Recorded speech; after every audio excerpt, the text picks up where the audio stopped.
Boom, baby, we are live. Welcome to the Tokyo Crypto Show, episode 98. Bitcoin is going to zero. That's right. You are about to be liquidated. If you're watching this right now, you're about to get rugged so hard. And me and Charlie from cultivatecrypto.com are here to laugh at you as you get ultra rugged. How do you feel, Charlie, with everybody about to be rugged and Bitcoin going to zero? Oh, man, it feels fantastic. It feels so great that I'm buying more.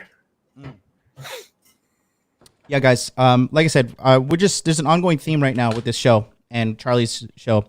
If you're watching on my channel, be sure to go and check out Charlie on Cultivate Crypto YouTube channel. And if you're watching Charlie and you want to learn how to just get yourself sorted with dating, life, mindset, all that stuff, come over to my channel, Modern Life Dating, all one word. Subscribe to both of us because we are here to assist you. That being said, hit that subscribe button, hit the like button.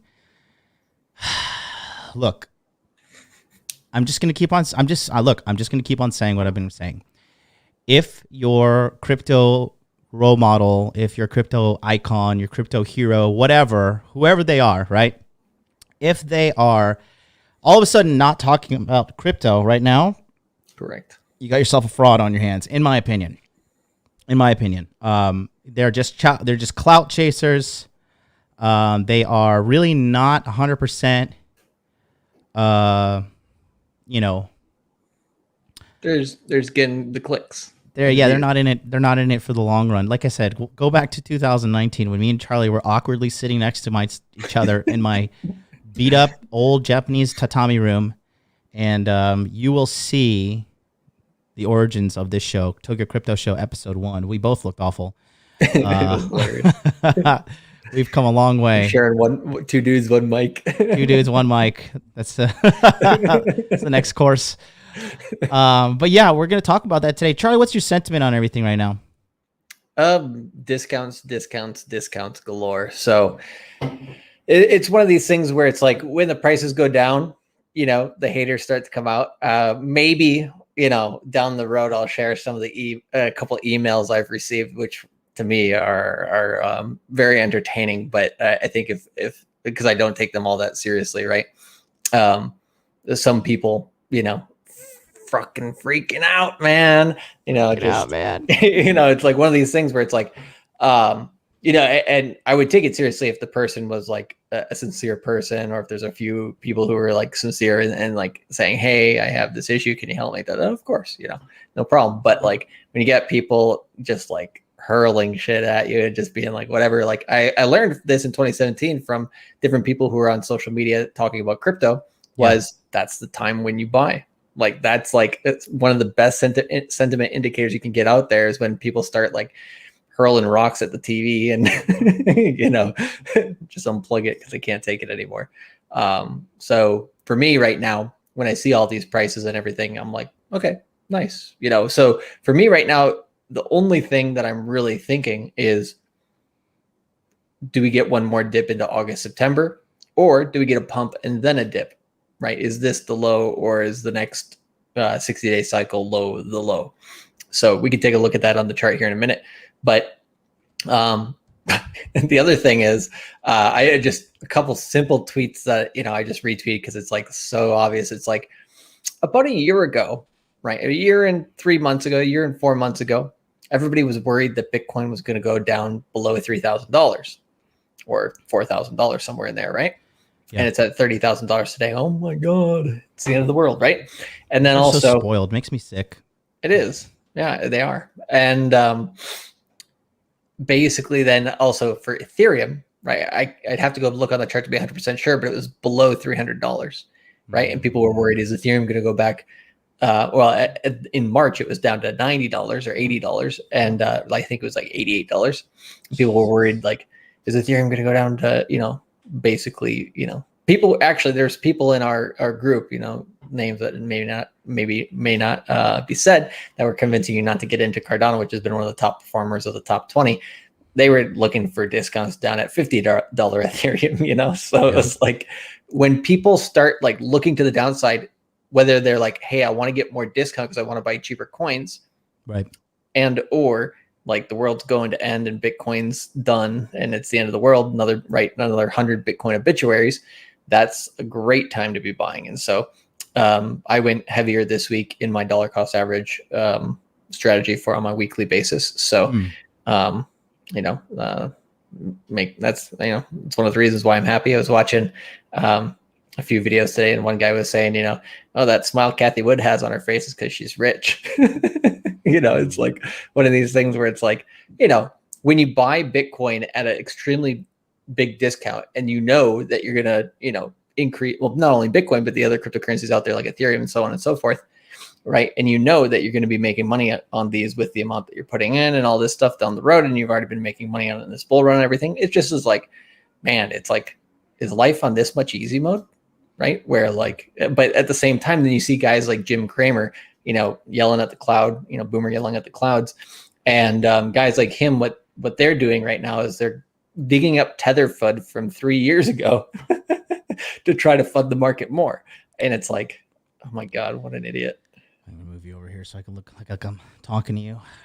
Yeah, it's crazy. Like I said, shout out to Colonel Sanders, by the way. $10 super chat says BTC is going to zero. Time to burn my house down and buy more. There we go. Yes, I'm not sure how much you can get for a burnt down house, but we get the sentiment. Tampa, who knows, you know. I'll say, what do you think about this statement here? I think this is interesting. Gareth Keenan says, DOT is the new EOS. Be warned, gents. What would you say about that? Well, so there's a lot of things with EOS that I would say are very, very different than with Polkadot. One of the biggest things for me in EOS, because I bought EOS when it was very cheap, I think in like October of 2017. I think I bought it for like, I can't even remember. It was less than $1 or something like that. And then I sold it when it was like $2, simply because when I looked, I was doing a lot of different research on their site. And the one thing that freaked me out the most was they were based out down in the Bahamas. And then on the bottom of the website, there was small print saying like, hey, when EOS live, when the testnet goes live, basically into the actual network, then you may not get the coins, right? Your testnet coins may not actually convert into real coins. And I was like, I don't think I'm willing to gamble on that at this point. So I'm not going to. I've just basically sold my EOS, and it did go up after that a bit. It went up at the early stages of the bear market. And but yeah, I just watched it go up and then watched it go back down below where I bought it. And I was like, okay, whatever. But I think we're going to talk about this today as well. But the biggest new FUD in crypto, and this is going to last anywhere between 4 to 7 years. It's going to be a long time that you hear this FUD. And it's not just, I mean, it's in other industries as well. It's just the word China, right? It's just whenever China. Whenever anybody wants to say something, and I'm not saying that their politics and everything is the best thing in the world, or that you shouldn't disagree with that, or with them in general. But just it's like the boogeyman. It's like China. It's like I don't know, but it's one of those things where it's like if you've done your research and you've looked at the project, if you're concerned about it, don't buy it. Right?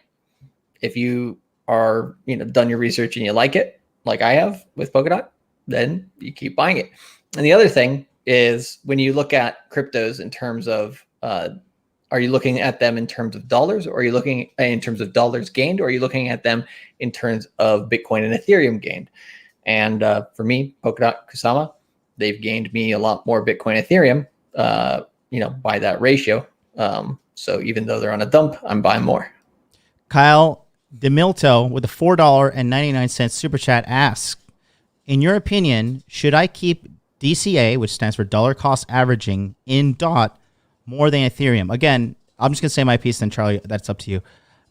First and foremost, Kyle, remember, there is no universal answer, okay? All the answers to your questions are subjective to your goal.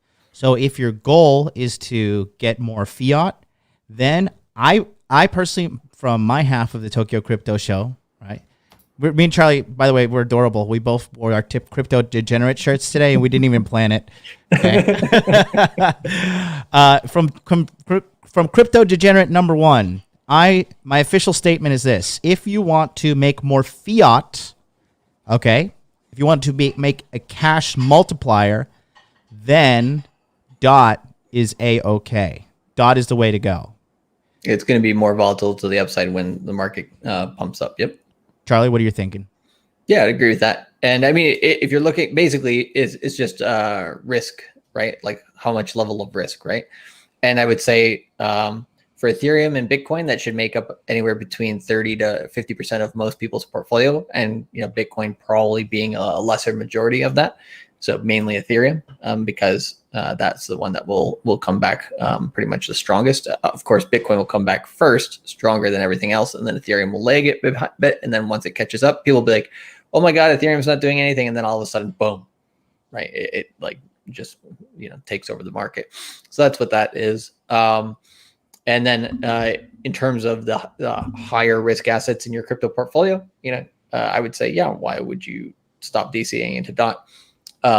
Unless, you decided you had your fill and you want to add on a different coin, that's perfectly fine as well. But I would say also the other thing in terms of not only are you depending on your goals, but also your entry points, and your risk tolerance will also determine these answers. So it's best if you jump on a consultation, depending on how much money you're putting in. I think, sometimes we get questions from people like, hey, I'm going to put in like $1,000, $10,000, whatever. It's like, pretty much if you put it, a few $1,000s in, it's probably worth a consultation to make sure that you're doing it right. If you have any questions on that. Yeah. Again, I would just say that, I'm looking at some charts myself right now. We should definitely take a look at this guy. Oh yeah. We can pull that up. I think we do have to talk about Hex. I've been talking about it regularly. Yeah, Charlie's been talking about it. My stance has slightly changed. I mean, without shaking the tree of retards that is the Hex community, okay? Without getting spurgs on your ass. Without having to make more gay manga fucking porns of me.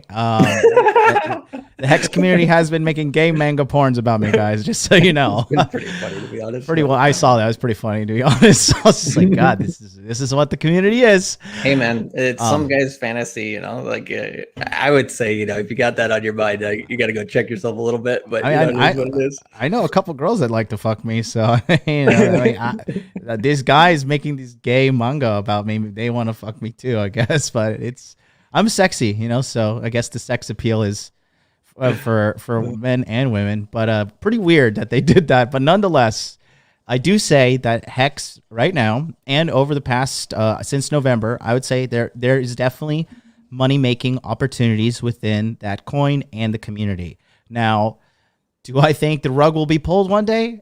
It's Richard Hart. Who knows? I mean, he's a fantastic hopium dealer, probably the best one out there, and maybe Pulse Chain will finally replace Ethereum. And so, that being said, there is market. I see you holding it in, Charlie.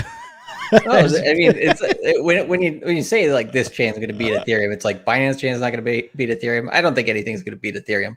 Ethereum, why? Network effect. Ethereum already has a network effect. Everything has it. Now, can you make money on this? Yes. And so and will it have its place? I mean, Binance chain has its place. Solana has its place. Yeah. I love those exactly different chains. And so, it is what it is. But in terms of, will a rug be pulled? I highly doubt it, simply because usually I judge a project within its first 1 year. I'm not usually the earliest adopter on projects. I want to see them. I take a huge grain of salt to every single crypto project I see. I'm like, okay, how's this one going to fuck me? How's this one going to fuck me? It was the same thing when I started with Bitcoin and Ethereum. I was like, how's this not a scam? Right. And that's the first area that I started researching. And it's like, okay, a lot of Andreas Antonopoulos videos later, I'm like, cool. This definitely has its place. And, some people that I trust obviously told me about it as well. And that's how you learn. So, and we were talking about this yesterday when Dollar Cost was on my channel. We are talking about Wi-Fi, year in finance. When it first came out, that and Compound really, set off some red flags. And it's like, okay, what should that do? That should allow you to do more research. Then after you do your research, the things prove to themselves to you over time. And the one thing, for example, with SushiSwap, right? It did get rugged at the very beginning, and then it came back and became a legit platform because it was adopted and taken over by good groups of people. And then Richard Hart has not dumped or rugged anything on Hex since it began. So no, he has not. He has not. Yeah, and so usually I judge like the project by its first year, like I said. So most of these rugs in crypto that are happening, right, are happening with Ethereum, and they're happening within, I would say, probably about within 9 months of the coin being launched, or the project being launched. So that's what I would say is. I'm laughing at these guys shit talking you in the super chats. Let's go to King Eric the plumber first. 999 super chat. He says, "Hey guys, huge fan. Thank you, Eric. If you're really a plumber, congratulations on choosing a real job and not majoring in some shit like hospitality. I have $1,500. Should I get one Ethereum or the other coins that has been mentioned before? I have Coinbase app, Gemini, non-cell sync. Which phone app is best?" Okay, so there's a lot of questions. Again, the answer is always subjective. What do you want that $1,500 to become? Now, I think. Are you? How risk-tolerant are you as well? Are you going balls to the wall? Let's get this, 10, 20, 30x within the next 1 year, or are we trying to like make money over the next 5 years, right? Like, responsibly. So I'll go first. Should I have? So it depends on your end goal, right? And you said other coins. It's hard to because there's so many coins. You said other coins we've mentioned before. I mean, we had fucking Wise token on this goddamn show. So See, here's the thing about that episode is I go and watch that one. It was actually a good episode. We were asking good questions, and we learned something that day. We're good. We also learned that the Wise token guy was full of it. Oh, that's slimy Californian. Yep. Anyways, going back to your question. Now here's my new statement, right? Because at the beginning of the show, I always said every man should have every man should have at least one Bitcoin. And then I added to my credence, which is every man should have at least 10 Ethereum. And now the new one that I say is every man should have 1,000 DOT. I'm confident in these three coins being able to make money. So one Bitcoin, 10 Ethereum, 1,000 DOT. Now, DOT is about $10 right now, give or take. And so with your 1,500, when DOT hits 100, because I personally believe it will hit $100, Charlie does as well, then that 1,500 is now times 10, right? So now it's 15,000, okay? Probably will happen within a year or something. But I'll tell you what, you put that $1,500 in the bank, and 1 year from now, it's going to be worth like 7 cents at the rate they're fucking printing money. Fucking saw Janet Yellen today on your show. I was watching a replay of your show yesterday. I was like, God, I hate this bitch. Like, it's just so instinctive when it comes out of me. Yep. The chat does so that's what I would say. To pick either one Ethereum or start that journey towards. You got to start your journey, guys. 10 Ethereum or 1,000 DOT. Not financial advice. Don't sue me, Charlie. Yeah, never go. I would never go all in on one coin in a portfolio. But people who have, sometimes you win big and you lose big as well doing that. But those are the goals, the Citadel goals for sure, to be aiming towards. And DOT's the interoperability play. So to answer the question, I would say, you're going to want to put, if you're risk adverse, 60% Ethereum. If you're risk tolerant, 40% Ethereum. And then the other bit, you either put in one or two other coins that you like, whether that's DOT, whether that's Kusama, whether that's Solana, Hex, whatever, just whatever you've done your research on and you're comfortable with it and you understand. That's the biggest thing that I've been telling people, is getting into, there's so many opportunities out there to make money in crypto. You can choose a bunch of really good projects. I would say there's somewhere between 20 to 40, sometimes up to 50, pretty decent projects out there. I wouldn't say good projects, but I would say pretty decent projects out there out of the 10,000 cryptocurrencies that exist. And so you can't choose, you're probably going to want to choose only like 5 to 7 of them, maybe 10 max. And so in that case, you got to really understand them. So if you have, let's say, 10 projects that you like, but 3 of them you deeply understand, then choose those ones, right? Yeah. And then learn about the other ones later and see if you change your mind. Can we focus on those keywords? Deeply understand, all you fucking knuckle draggers out there, 95% of you do not deeply understand the coins you're getting involved in. Okay. Yep. How do I know? I own Aave and I still kind of don't really know what it does because I just follow Charlie and Miguel's advice and I have access to two geniuses. And so I just take my ego out of the equation. Yeah. I understand what it does to an extent. I don't have deep understanding. But I know a lot of you guys don't have free access to. I literally, well, in my private life, there's somebody else that I have. I have access to high level crypto sources on a text message away, and so I'm very privileged. Actually, now that I think about, like 4, including our China Connect.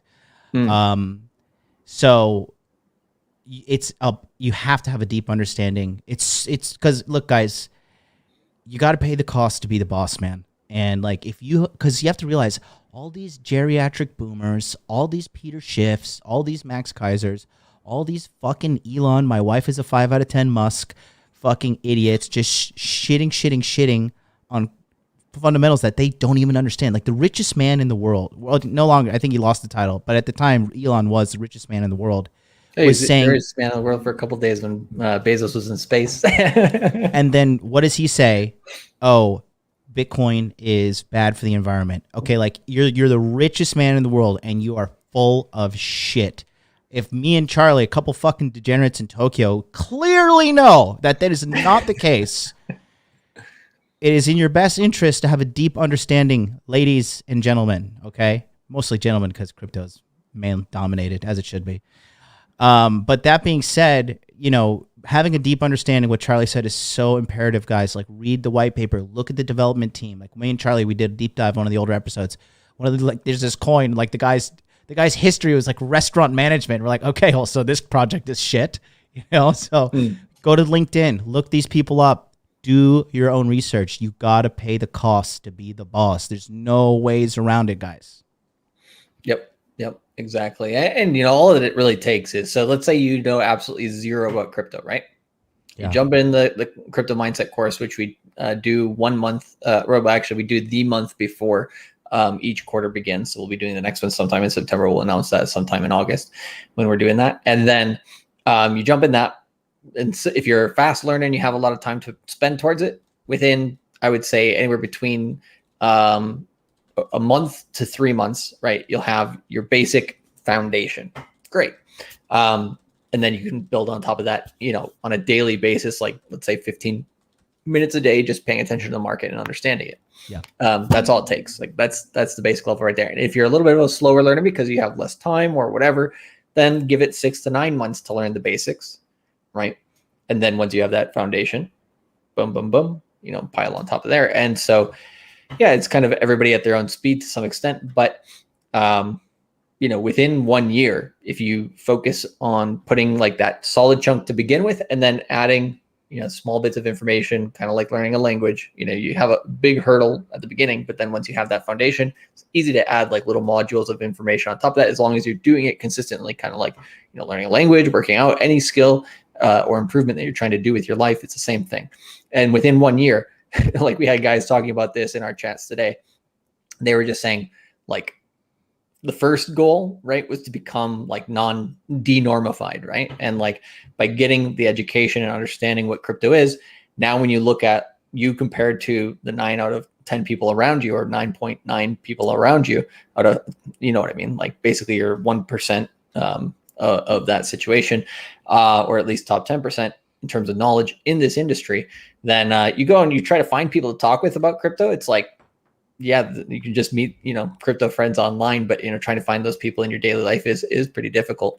And then the next kind of epiphany that a lot of people have, taking the course and then taking our consultations and doing all these things, the next sort of epiphany they have is like, holy shit, we're like in on the ground floor and we understand more of these projects than a lot of other people in crypto do, because they're so tribalistic, they're not coin agnostic, that they just like put on the horse blinders and focus only on one coin or one small ecosystem. And when they try to go out, venture out and like, okay, now I've made a lot of money here. What do I do with it? I want to, protect it and put it in a few other places in crypto. They don't understand what else is going on around them, even though they've been in crypto a long time and they probably understand their cryptocurrency deeply. So it's one of those things where it doesn't take too much effort, but you have to, find the right method. And that's what we do with people in the course. So yeah, it's fun to see people have those epiphanies, and when you take a look at how people are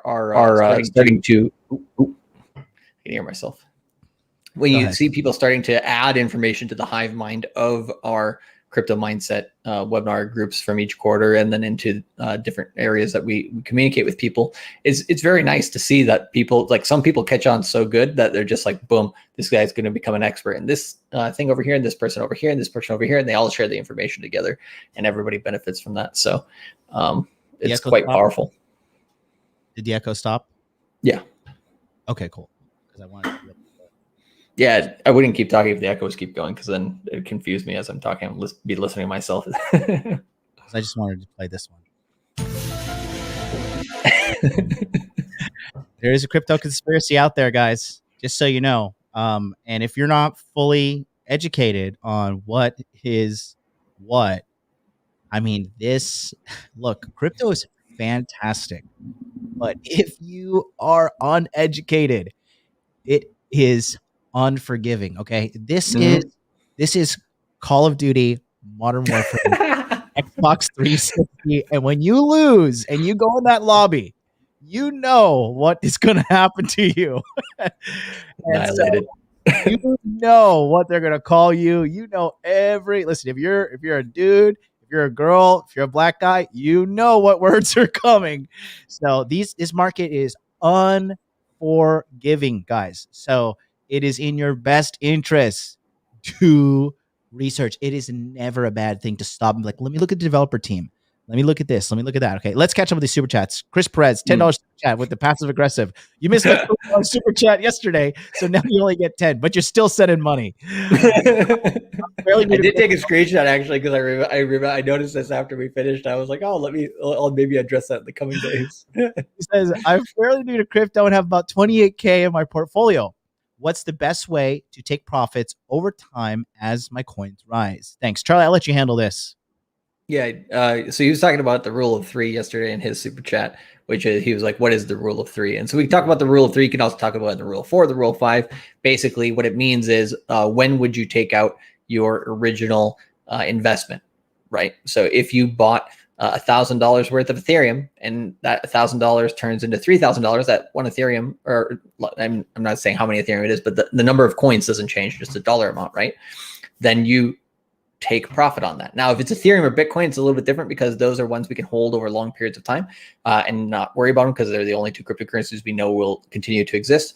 And at least at this current moment, next cycle, we'll probably have a few more.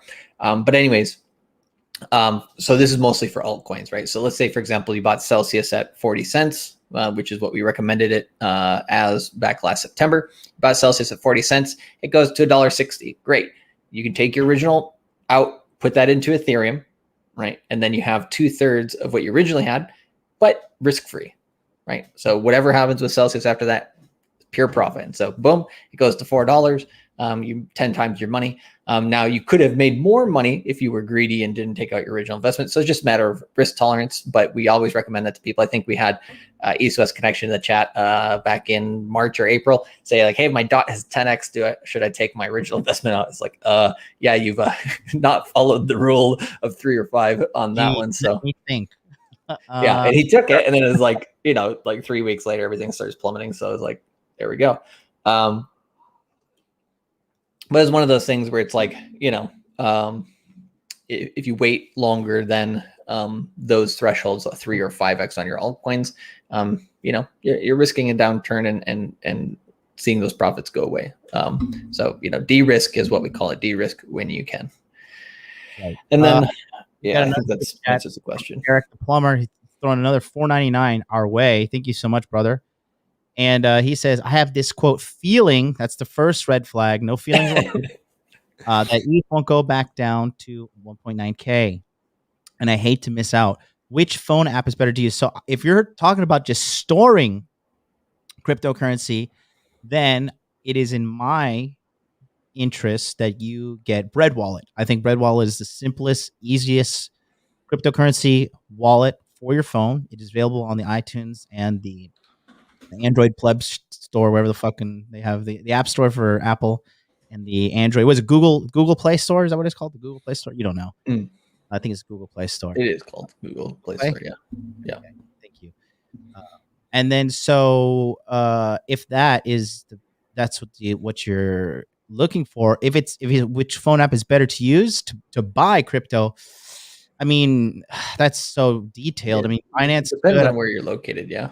Yeah, I'm pretty sure he looks like he's in America. He's a plumber. Yeah. I mean, Coinbase is easy. Anything that's regulated, Gemini is easy. Just make sure if you're holding your crypto on an exchange, right, do two-factor authentication, and beware of the biggest hack against crypto is SIM swaps, right? So if you use two-factor authentication, great, but if you're really paranoid about it, you can call your carrier, like AT&T or whatever, and you can call them and say, hey, like I have to do a certain like process in order to get a new SIM card. Like, don't just let me let anybody calling here or showing up in a shop, get a SIM card just because, I have to show these forms of ID, right? Because the SIM swap thing, even it happened to Jack Dorsey, I believe. And somebody hacked his Twitter, which is pretty funny. Anyways, so that's what that we say there. We have more. I think we have more super chats coming in. Nicholas Waterfield, 5 Great British Pounds, says if you have all the blue chip tokens, Ethereum, Bitcoin, Polkadot's not blue chip, it's light blue. Right. Are there any low cap tokens you like under $1 billion? Not me. So by $1 billion in market cap, it's not too bad. I think I'm just saying personally, I don't have any that I'm like, yeah, buy this one. Right. I mean, that's basically lower than 65 rank in market cap. I mean, their synthetics is sitting there right now pretty low. I mean, is it 1 billion? Yeah, right now, just under. So that one would be one. Sorry, that's crazy. Yeah, it's dipped pretty hard. But that one's one of the more volatile coins out there. Is this thing dying, Charlie? We're just in denial. Nope. It's actually yesterday, Grayscale. Basically, they made a DeFi fund, a decentralized finance fund, and in that DeFi fund, synthetics is I forget what percentage, but it's like 5% of that DeFi fund, and so institutional investors will be getting some index on that.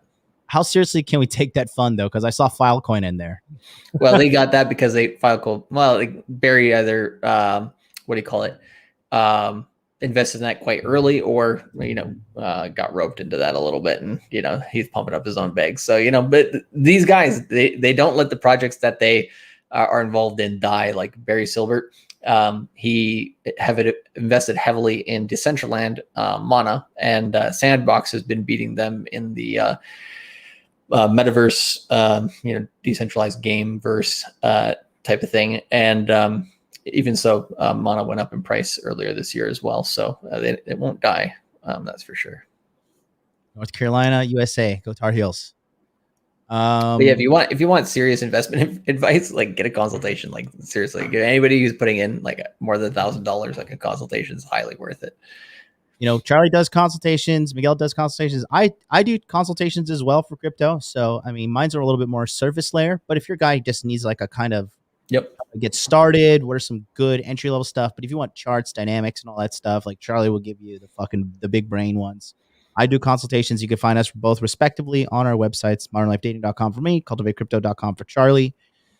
Well, Charlie, we've been talking and just having a good old time for 40 minutes, but I feel like we're going to get the subject. What do you say, guys? Should we just end the show, or do you want us to keep going? Press 1 if you want us to keep going. Press 2 if you want us to end the show. Let's look at some charts, shall we? Let's get into the chart and see what's going on. All right. Let's do. Okay, you know what we should do?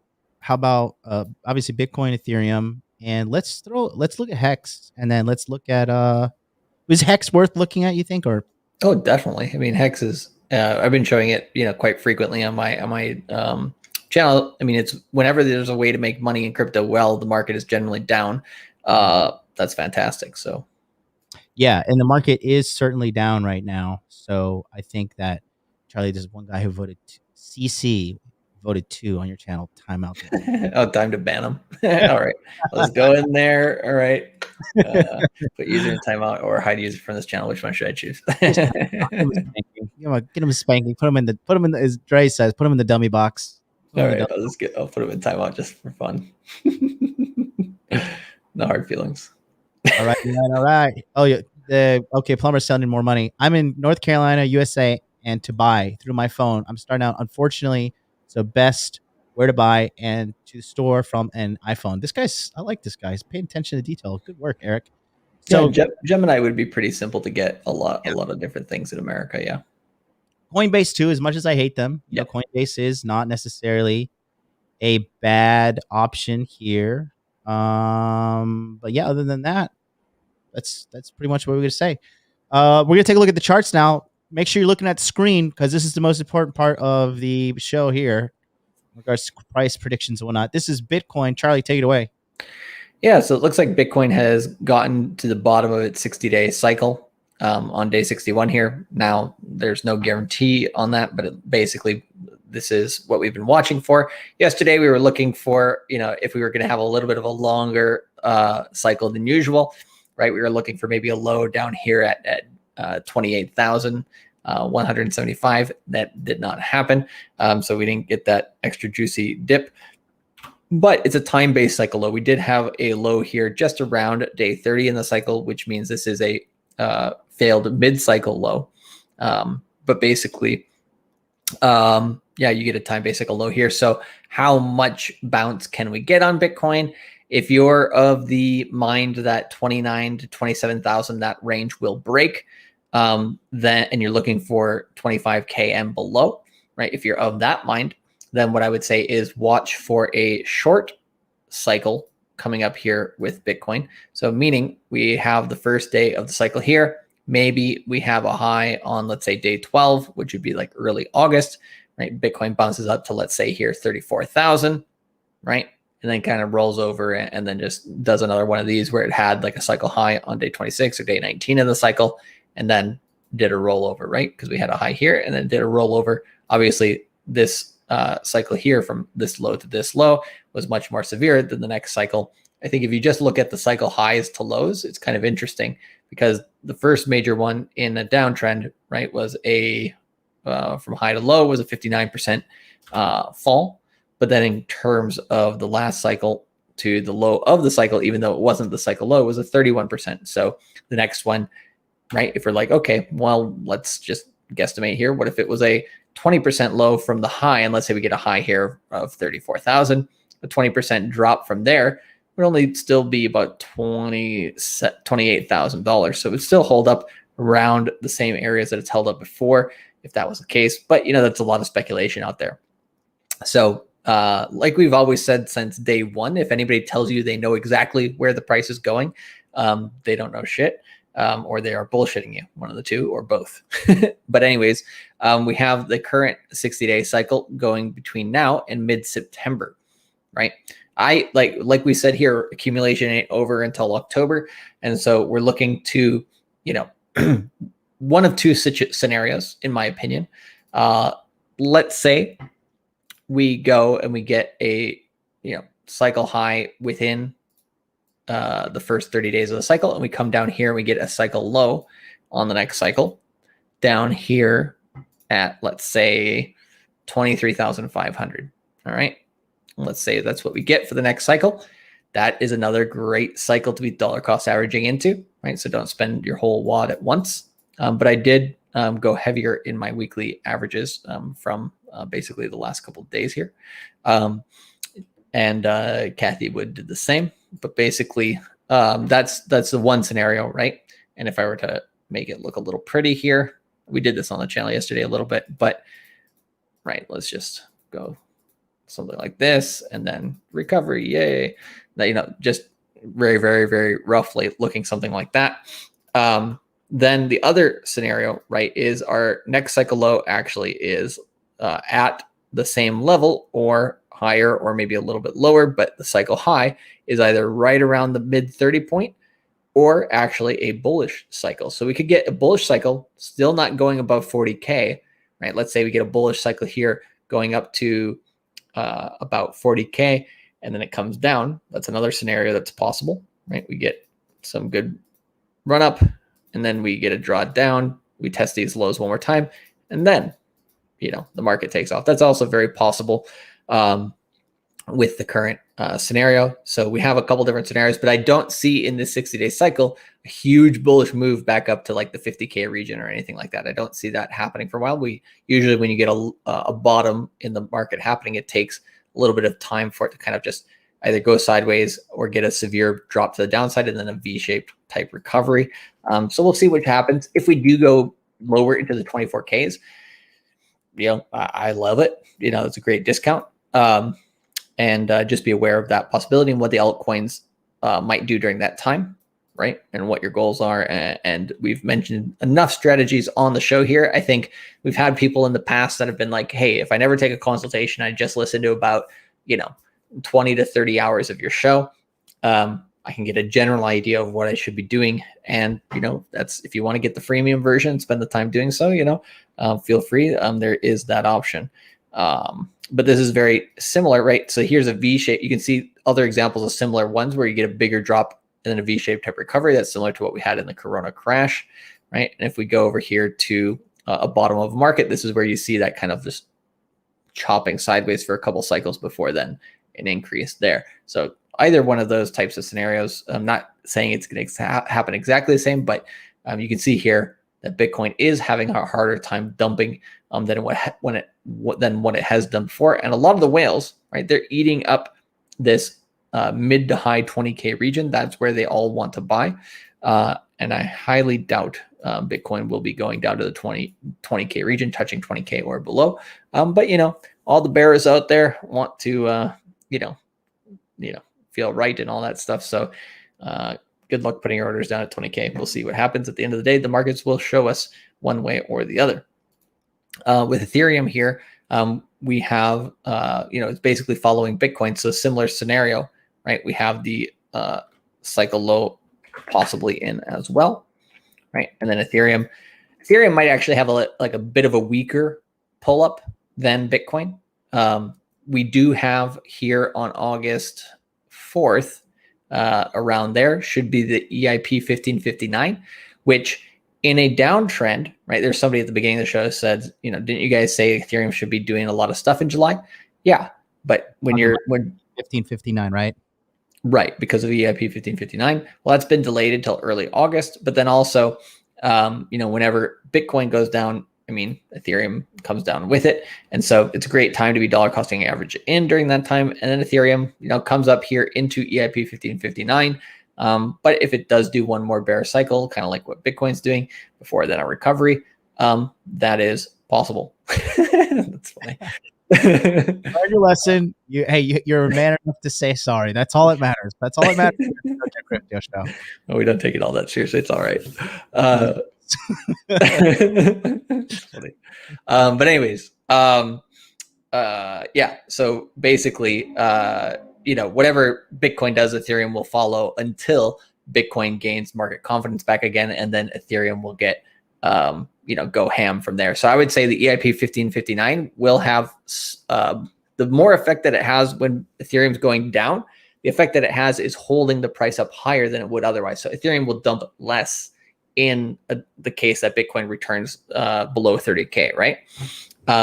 If we get a pump down the road within the next 3 to 6 months, then Ethereum will pump harder than it did even before EIP 1559. So all those people dollar cost averaging into Ethereum over the summer, right? Come, once the market does return, then, if you thought looking at this Ethereum pump from, let's say from, I guess you can, it was just pumping pretty good overall. But, if you thought this pump from, 1,300 to 4,000 was a lot from March to May, or if you thought this pump here from $300 Ethereum last year to 4,400 over the course of 9 months was a big pump, you ain't seen nothing yet. So in terms of percent increase, that was over the 9-month period, a 1,300% increase. Let's say Ethereum bottoms out. Let's just give it a $1,500 price or $1,400 price, right around this chunk here, right? Let's say Ethereum bottoms out there. If we had another negative cycle and we have a 1,300% increase from there, where are we going here? We got to go higher. So something similar that would bring us to $20,000 Ethereum. Now, with more scarcity through after EIP 5059, doesn't mean that this could be exaggerated more to the upside. So is it possible that Ethereum goes above 15, 20K if the market, if the market returns within this, next one calendar year? I would say very, very possible. So those people, even though they're buying a, relatively stable asset, meaning Ethereum can stay here over the long term in crypto, you'll be surprised by the returns you can get from there. So don't look for short term, like within 1 quarter gains on these coins. I mean, you can, right? There's different possibilities for that. But just generally speaking, what you're doing now is for the next 1 year in terms of short term. In terms of long term or midterm, what you're doing now is for the next 4 to 5 years, right? This is a long-term savings account, right? And then what you're doing now, right, is also in terms of long-term, right, is for the next decade. Now, if you're to talk about that in stock market terms, right, short-term being more like 5 to 10 years, mid-term being, 10 to 30 years, and long-term being the rest of your goddamn life, crypto will do better on you over the over that shorter term, which we consider long-term in crypto being a decade, right? So for all the spurgs out there that are used to instant gratification because of the apps that you use, you got to learn something about finance, which you're not going to get rich overnight. So just got to kind of tell it how it is, because some people that need to hear it a little bit more like that. And then Bitcoin dominance right here is going sideways, so the alts aren't bleeding too much right now. So that's it for Bitcoin, Ethereum. Do you want to mention anything on that before we go over to Hex? No, let's go to Hex, and then I think for audience sake, and I'm gonna kind of add this to my little creed. I think we should make it a habit to start reviewing DOT on this channel, because I think the 1,000 DOT per man, woman, is not a bad piece of non-financial advice. Yeah, and I think if you're looking at that, you got to look at Kusama as well, being of the same ecosystem. But yeah, with DOT here, right, where do we have DOT coming back down to? It basically tested the highs of this chunk here. And now it also depends, what are you using DOT for? Are you using it to gain more dollars or gain more crypto? So if you're looking at it here compared to USD, right, we were basically highly recommending that you bought most of your DOT, right? Well, it was under $10, which, was basically from this level here. So it's coming back to the same area that if you just accumulated while it was under $10, stopped, it comes back down to that place. You buy more of it there, you stop, and then it goes up again. You make money. Simple. If you're trying to make more Bitcoin, you can take a look at the DOT Bitcoin chart, right?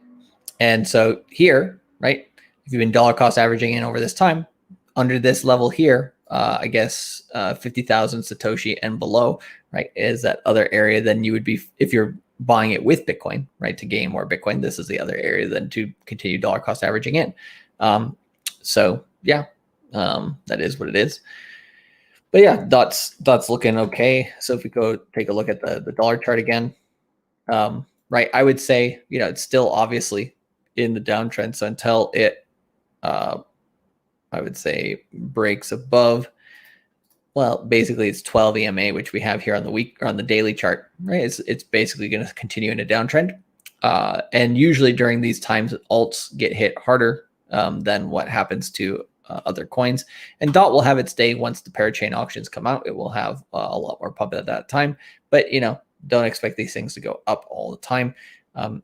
And it also depends on how you look at this in LA waves. But basically, DOT had a good move to the upside here. So as long as it stays basically above $7, you're generally okay to be dollar cost averaging into this. Once it goes below $7, you could still be dollar cost averaging into it again more. But it's one of those things where that's probably the price point that I'd like to see it stay above.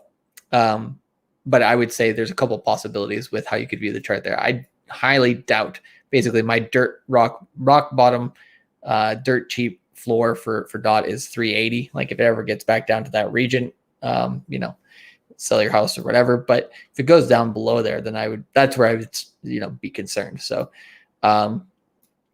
that's pretty much it with that. When it comes to Hex, Hex here had the wild action after the volume phase of its sacrifice chamber, meaning some people are sacrificing their Hex to get Pulse Chain, right, which is the Ethereum fork that will be coming out in early Q4 ish, late Q3, early Q4. But yeah, which is built by the same guy who built Hex, which was Richard Hart. And basically right here, what we're seeing with Hex is similar to what we saw on the previous Fibonacci levels, right? So we broke through this Fibonacci level, came back down and retested it, then came to the next Fibonacci level, which was here at about 9 cents, hit it once, twice, came back down, and then broke through it, right? We're hitting this next Fibonacci level here at 17 cents, hit it once, twice, kind of breaking down from it a little bit, touch it once or twice more, and then break through it, and heading to that next Fibonacci level, which is about 23, 24 cents. That wick is just hilarious. That fucking down wick. Woo, baby, riding the lightning, baby. This is crypto. That doesn't happen in the stock market. Nope. I mean, if you're to be like, oh my god, this thing's going to zero, right? Like that percentage drop there was a 64% drop, from wick to wick. Now, getting anything that was below 8.8 cents or getting anything that was above 20 cents was basically good effing luck. So I mean, if you already have been selling out relatively close to the peak right here and then catching that bottom, you would have been watching this thing like a hawk, and you would have got a 53%, gain on that sell and buyback, right? But basically speaking, don't overtrade, right? Accumulate and watch for this pump. Basically, for all the people who are new to the Q3 course, we're basically telling them this area here between 7 to 9 cents was a great place to be accumulating. Some people took that information lightly and did not, and are now regretting it. Some people did take action, and are enjoying this easy 2x on their money. And there's more to come on this. The sacrifice chamber is 19 days long, and it started here on the 14th/15th, depending on what time zone you were in. So around early August, around August 3rd, right the day before EIP 1559, or right around when EIP 1559 comes out, is the end of the sacrifice phase. So yeah, if you want to learn more about that, hopefully you were in the course, but we don't have time. We could do a whole show on that. And there's a lot of them. If you want to go over to Dollar Cost of Crypto's channel as well, he's done a lot of discussion on the Hex Pulse sacrifice phase.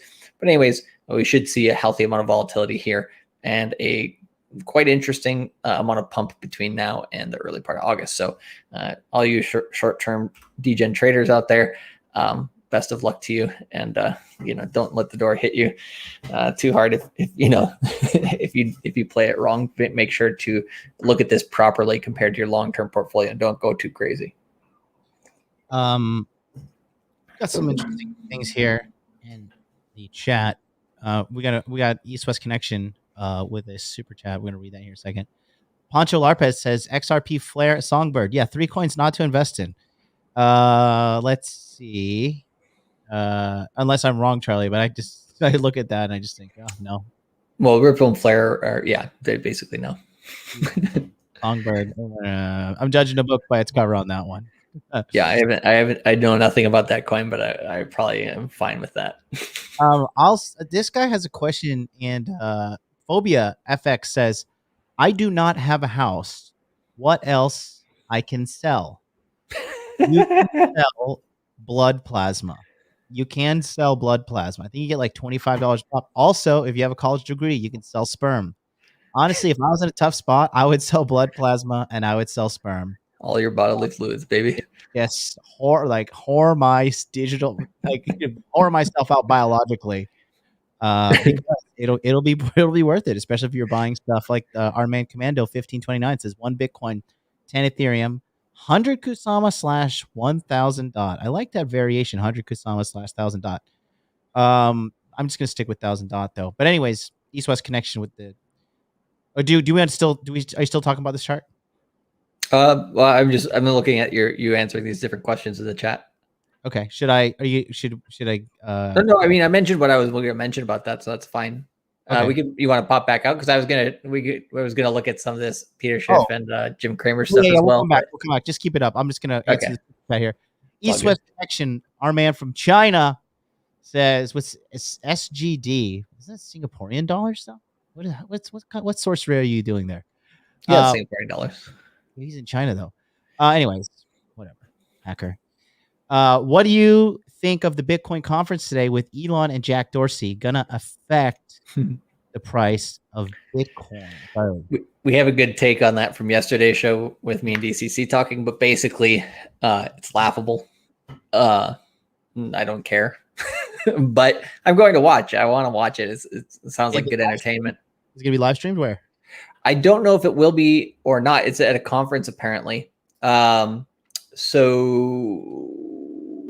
let's see here. Yeah, Crypto Batsman. I like him on Twitter. Let me pull over here. This is all I saw about it recently today, but it's going to be all over Twitter if anything. But like, can you see this part of my screen? I don't know if I'm still sharing or not. Well, I just pull it up right now. So yeah, Crypto Batsman, he says only 3 hours left until Musk and Dorsey and Kathy Wood discuss the B word, which we're just, it's so stupid. What the hell is going on with Jack? Look at this fucking guy. This is a fucking billionaire. Hey man, I respect growing out the beard and wear the tie-dye shirt. Like just chill, bro. Looks like he has a fucking weed shop in Denver. Hey, that's one of the life goals. Don't knock it. I hate that guy. Well, I know. It's all good. Like, his political stance versus, everything else is ridiculous. There's this lady at the Bitcoin conference in, what was it? May or something, or April. I forget when it was exactly. Some lady went up to the stage and just started ranting at him. It was hilarious. It's great. But she was like a career, protester or something, and then also like Jack had banned her off Twitter, so she had her say, which was funny. But anyways, out of these 3 people, which one would you say is the best? I would say Kathy Wood is the winner out of these 3. I mean, got Uber troll over here, questionable dude over here, and at least the lady who's willing to buy the dip and not give into the FUD, right? She's just like, every article and news information of Kathy Wood, how she's talking about Bitcoin during this dip is fantastic, right? She's basically like, yeah, it's extremely undervalued and it's a great time to be buying. And then she buys $8 million worth, for her fund. Her ETF, the ARC ETF, I think, generally speaking, is a way to be invested tangentially towards Bitcoin for any boomers out there who don't want to be invested in Bitcoin directly. But anyways, they'll all be talking here about, just jabbing their jowls at everybody. Not like it really matters all that much, in my opinion. But here's the thing is, where is Bitcoin on its cycle low? And then what's happening here? What's happening here? And what's happening here? So can you break that down for the people?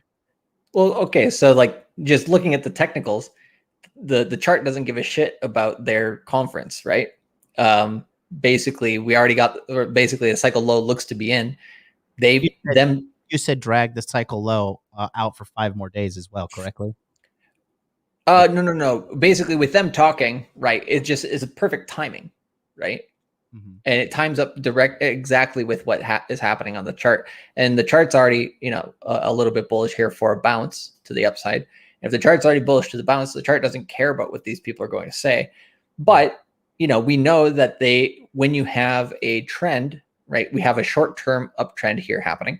And when the short-term uptrend happens, whenever you get positive news in a short-term uptrend, it can exacerbate that trend ever so slightly. Right. So I don't think it will really have that much pump on the price. But because we are done with this, if they were to have this conference, say earlier towards the end of the cycle, they would have very little effect because we're already in, a later part of this downtrend. Now, if they do this timing well at the end of a cycle, then it allows for a bit of a bump in the price. And then they get to go to the media and say, oh, how awesome am I that I'm pumping the price, when really the chart's already semi-bullish in at least the short term, in like the next 2 weeks. So I just think it's laughable that people really, people are news-based. People want to see that something in the real world is affecting directly the price and not actually understanding what is happening in the background here. How can you can look at the chart and you can read what's happening in the market without listening to these dweebs, basically. But that's my chartist rant. Like it. So yeah, it is what it is. But we've been ranting, but good. Yeah, well, let's take a look here at a couple things that are happening recently. You got this on the screen? Yep.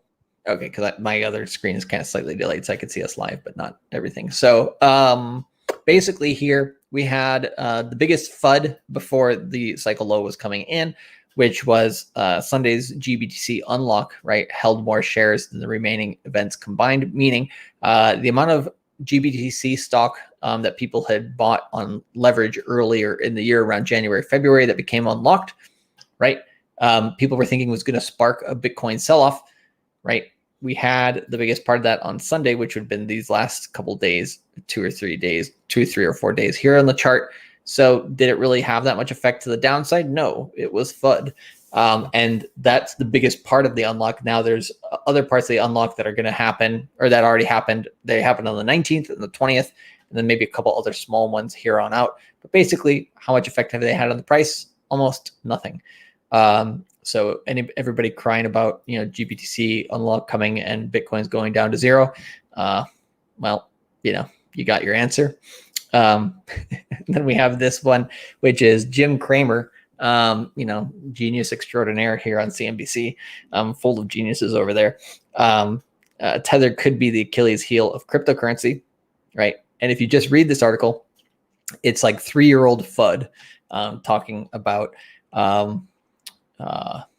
Tether, and so here's the thing. Tether, right, over the last few years has actually done the audits that the New York Attorney General said they needed to do, right? They had a third party come in there and see that 75% of their funds are backed, right? So they have the cash reserves and other assets to back up 75% of the Tether that has been printed. And if we go over here to coin market cap, we can see that is a big number of $62 billion. So they have 75% of that $62 billion that if tomorrow everybody came to Tether and said, I want my dollar equivalent to my Tether, they could pay out 75% of that, right? Now, that's not all cash, right? About 65% of that is commercial paper, which is kind of AKA commercial debt. And also fiduciary responsibilities, which is kind of banking at another bank for somebody else. Anyways, they're able to pay, right? And this is, what would that be? That would be about 90% that Tether would actually be backed. And now if you go to a bank, if Jim Cramer, right, was so much of a genius when it comes to finances and said, okay, if you were to go to a bank, right, and say, hey, I want all your cash reserves, how much would they actually have, right? If you go to the bank and you see that they are less than 10 or less than 20% backed, probably a lot worse than that in most cases. And Tether here is 75% backed. So who is really all that risky? The banks. And Tether is, at least, 4 or 5 times more solvent than your bank. Probably a lot more than that, even maybe 10 times more solvent than your bank. So why are all this Tether FUD is just absolutely ridiculous in my opinion. And the other thing is Tether is not the only stable coin on the market anymore. We have USDC, we have BUSD, we have True USD, we have Luna coming out, and DAI and different other stable coins. So, and then you have central bank digital currencies coming out in the next few years. So Tether cannot, right? The here thing, this title, right? Tether could be the Achilles heel of cryptocurrency. It is now impossible for Tether to bring down the cryptocurrency market. Just how a long time ago people were saying BitMEX going down would take down cryptocurrency. Arthur Hayes is now has been arrested. He paid his what do you call that, bond or whatever to get out, and he's still under trial. But did crypto even shed a tear when that happened? No, nothing happened. And then of course, right? He says, well, what about this commercial paper, right? Spreading more FUD, right? And he said, Jerome Powell, the head of the Fed, was concerned about Tether's commercial paper. I do not blame him. So am I, right? And then the other thing he says here is, well, what about that commercial paper? Shouldn't Gary Glessner, the head of the SEC, shouldn't they look into their commercial papers being securities? Because, well, maybe they're Chinese bank papers. Just say that nice little word into the market. China. Yep. China. Just, invoke the boogeyman, right? It's like, it's ridiculous. Absolutely ridiculous. And so, Cramer has the data and should be able to look into this and understand it. But who is he employed by, right? What kind of narrative does he want to spin? That's all it is. That's all it is. Hot air coming out of a head full of hot air, basically. I used to respect Jim Cramer when it comes to media. I understand what he's doing, and I do respect it to some extent.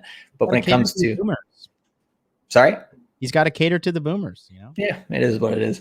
But don't listen to this bullshit. There's so many people that when they hear this, they're like, "Oh my god!" Like, and it makes them so fearful. It's just like, it becomes laughable after a while. It's just one of those things. The longer you're in crypto, you just see these things. You're just like, people are still falling for this bullshit. Oh, it's great.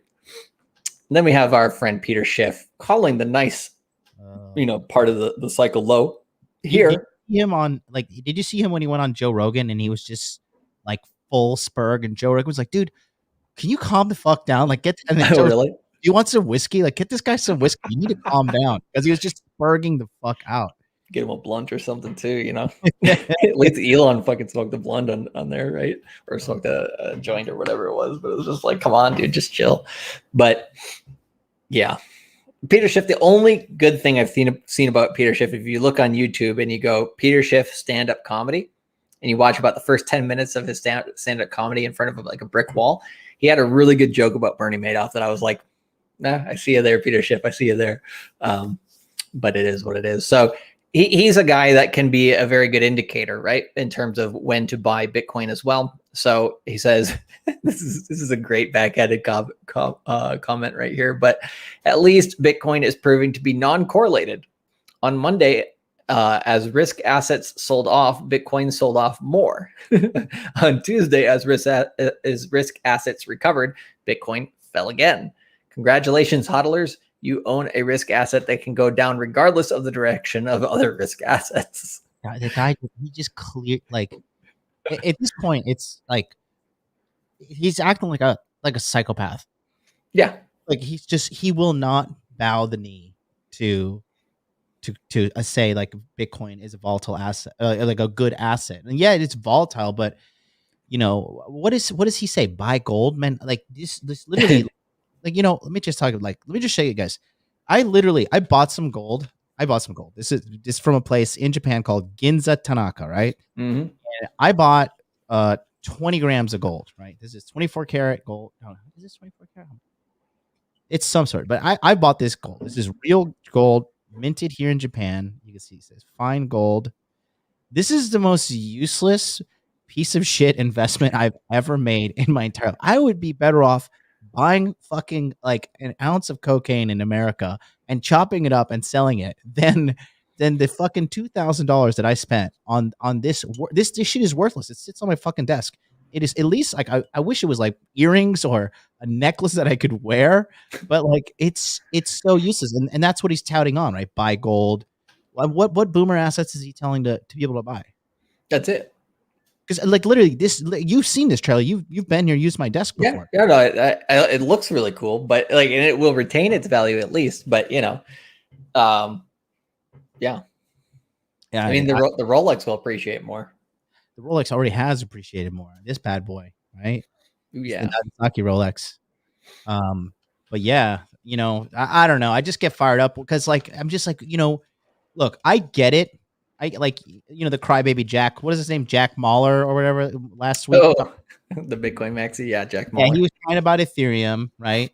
And now you got this guy crying about Bitcoin. But here's the deal: why don't you just stop crying and provide alternative solutions for people to make money? This is not why crybaby show. We talk about ways, obviously not financial advice, but we talk about ways to make money. So for you guys that are paying attention to people, like Charlie pays attention because it's part of business, right? But just these guys, like they don't when you see somebody in the world and their sole purpose is to belittle something and yet not produce a solution, like just shut them off because it's not worth it. Not worth it at all. That's yeah. I won't comment. But you know, the other reason why they do what? Comment, Charlie, do it. Well, yeah, I'll keep my channel family friendly for the most part, but I will go off on some choice words every once in a while. But the one thing which I will say is the reason why they do this is because it gets the clicks, the likes, and the views. Yeah, that's it. That's 100% it. And it's like, if you watch people on YouTube who pander to licks, clicks, and views, how much value do you get from that? That's how much value you're going to get from CNBC. That's how much value you're going to get from Peter Schiff. So what do we do? Ever since day one on the Tokyo Crypto Show, we like clicks, and views because we need to get promoted and put out there from the YouTube algorithm. But are we going to pander to it and like bend our message so much and like go like Alex Becker and put our, you know, fucking, you know, crazy ass faces on a thumbnail just to, you know, get 10 more likes and 10 more views? No, we're going to give you guys actual legit honest information. And so it's like, you know, honest information comes from the information that you believe to be true. Doesn't mean we're always right. You know, we tend to be right. But you know, so it's one of these things where, you know, it is what it is, but yeah, we'll keep it family friendly. I mean, yeah, I'm cross broadcasting on your channel, so my channel, you know, it's no holds bar. I say what the fuck I want. Oh, I know. That's why we do the shows. Charming. The words we've said today probably put us down enough in the YouTube algorithm that we're good for on that. But by the way, guys, don't forget, smash the like button because we're constantly being shadow banned by YouTube. Both of us are, because quite frankly, they don't want you to have this top tier education. They don't want you to have this information. However, when you override it by smashing the like button, you are, you know, you're waking people up. They buy Bitcoin and we all get richer. So help us get this message out. Send it out to your friends, share it, post it somewhere.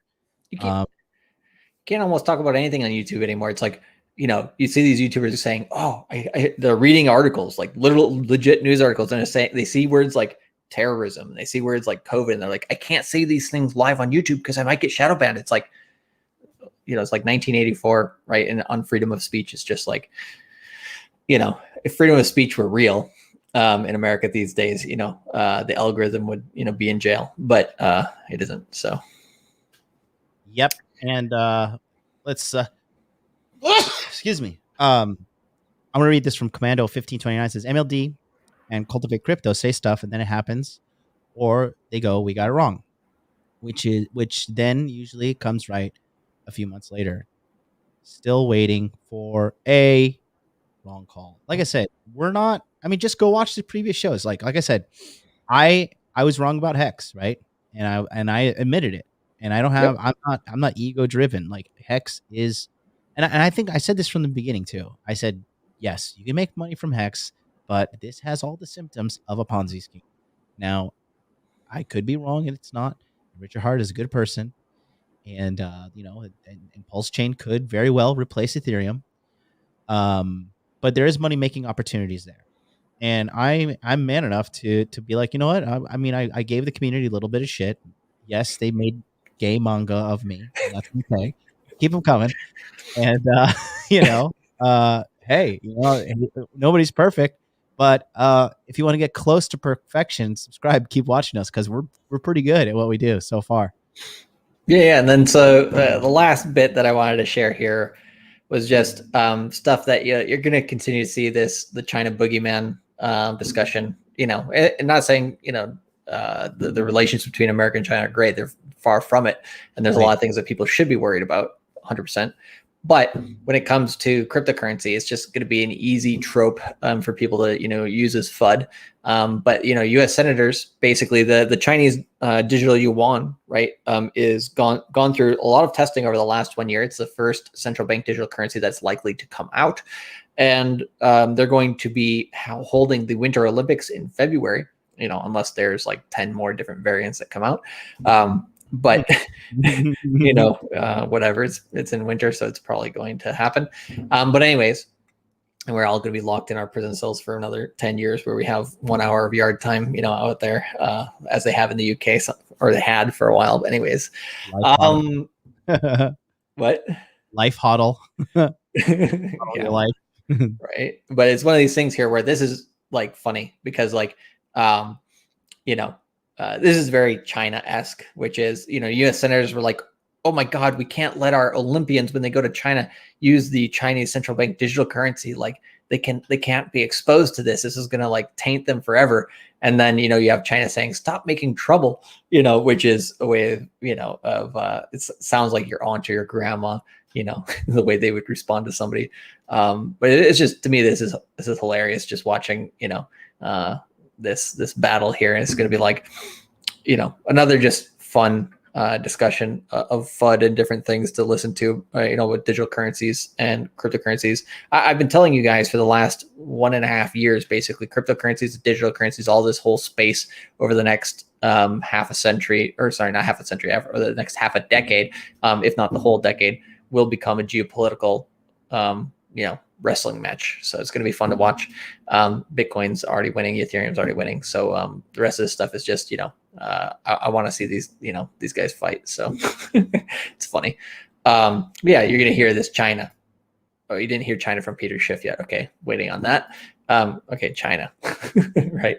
And then coming over to something positive. Okay, so now you have this, right? So despite all the FUD and all the BS out there, then you still have one of the world's largest banks.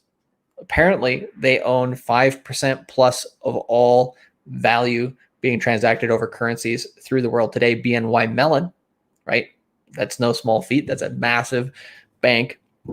Joins the world's largest custody banks in cryptocurrency trading support. So they're going to give institutional investors the ability to hold and trade different cryptocurrencies. They're making a platform for that. So the bank that holds 5%, at least 5% of the world's value, basically, is getting into crypto. It's pretty bullish. So you have accepted the truth. Perfect timing. Somebody just subscribed to my channel, but hey, perfect timing. Mustang Sky Raider just subscribed. Thank you so much for subscribing. So despite all the FUD, I mean, the biggest bank is getting into crypto, like one of the world's biggest banks. Like, how, like, are they stupid, or they're you know, no, or are they doing something smart? I don't know. Jesus Christ himself could come from heaven and be like, Bitcoin's going to zero. I'd be like, no, it's not. You're wrong, Jesus. You are wrong. Like I am like, you cannot FUD me. You cannot FUD me. It's not going to happen. And I mean, it's just, it's just hilarious. But that's why we're here. We are their voice of reason. Would you say, Charlie? And so. Yeah.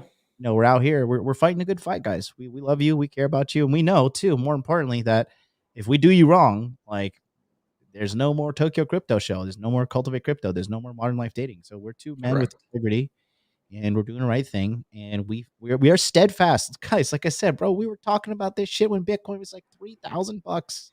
You know, February 2019. I think first show we did Bitcoin was either $3,500 or $3,600. Now it's $30,000, and people still shitting their pants and not sure if they should buy it. It's like, all right, time to take people out back and start shooting them. You know, basically, you know, what do you call it, metaphorically speaking? But you know, it's just like it's so ridiculous to me at this point. If it hasn't hit you with like a, you know, like a 2x4 yet, that you need to be getting into crypto because BNY Mellon and all these people are getting into crypto.